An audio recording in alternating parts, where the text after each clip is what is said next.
Assalamualaikum warahmatullahi wabarakatuh. Hello class, how is everything today? Hopefully, all of us are always in a good condition wherever we are in this pandemic situations. Well, in this second semester, we're going to learn about descriptive text. So, do you know what is descriptive text?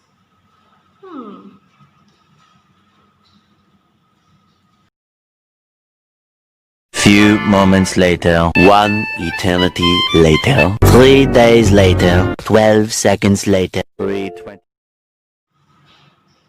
Well, class, today we're going to learn about what is descriptive text, what is the purpose of descriptive text, and what is the structure of descriptive text.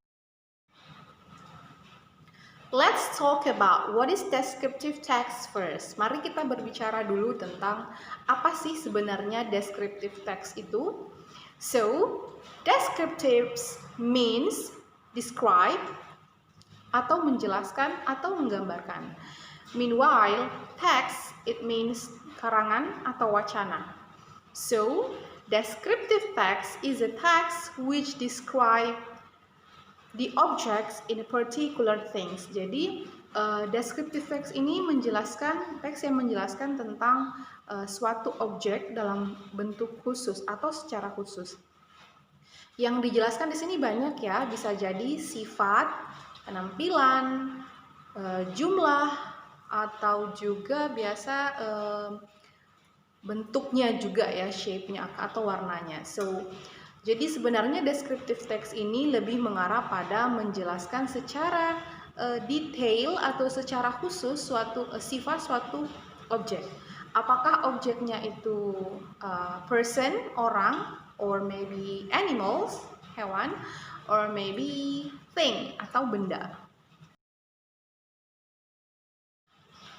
Next, what is the purpose of descriptive text?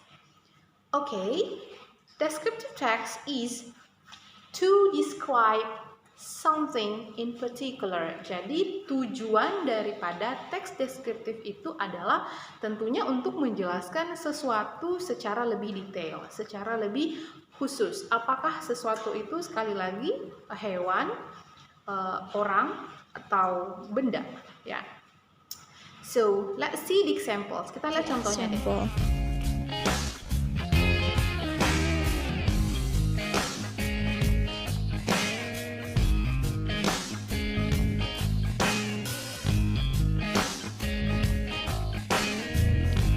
This example has two main structures. There is identification and description.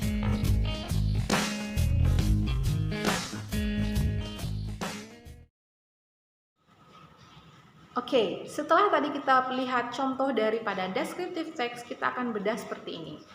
So, the title is My Classmates. Di sini ada dua paragraf. There are two paragraphs.